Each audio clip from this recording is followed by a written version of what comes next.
newly formed Oregon Cannabis Clinicians group joined the American Cannabis Nursing Association in Salem, Oregon, February 18, 2020, at Oregon's State Capitol building to advance excellence in cannabis clinicians practice through advocacy, collaboration, educational research, and public policy development. I'm grateful to God for giving us cannabis, including its flower. I believe we have a natural world that we're meant to live symbiotically with. And I think it's unfortunate, and I do think it was unintended, that innovation and attempts to make life easier for us through conventional foods and conventional medicine and conventional, fill the blank in here, that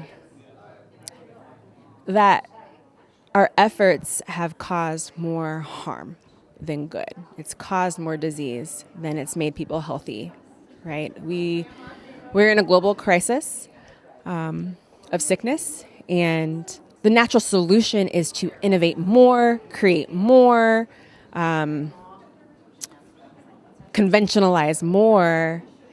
I think nature is beckoning us to come back to it. I really do. And with an increasing number of people becoming curious about plant-based medicines, who are becoming curious about cannabis as a medicine, I do think that here in 2020 and beyond, we're going to see just a massive reawakening to the benefits of the natural world. We talk a lot about cannabis, and as an endocannabinologist, I talk a lot about cannabis being the most versatile plant or botanical that we can use to initiate health, or reverse disease processes, or treat symptoms at the cellular level.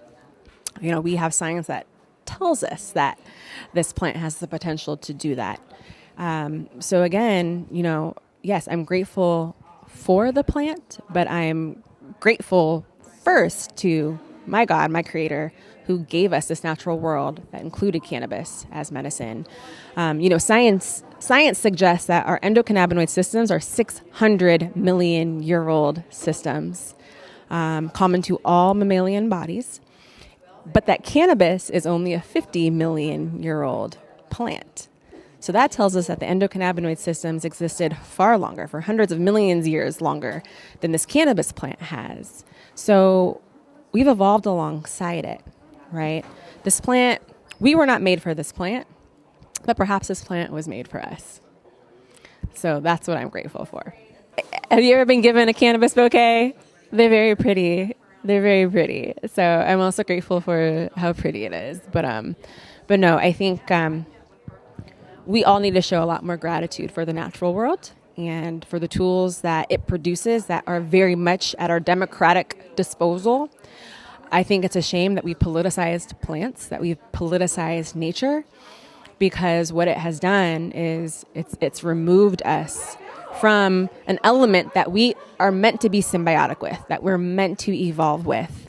And Prohibition, unfortunately, ripped the cannabis genus completely out of our ecosystems, out of our clothing supply, our textile supply, our food supply.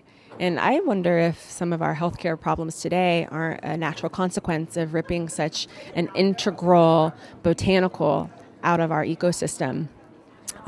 So again, I think with continued use, continued advocacy, continued awareness, and access to information about cannabis and its flower that contains most of those, therapeutically active phytochemicals, that people are now choosing gratitude for the plant.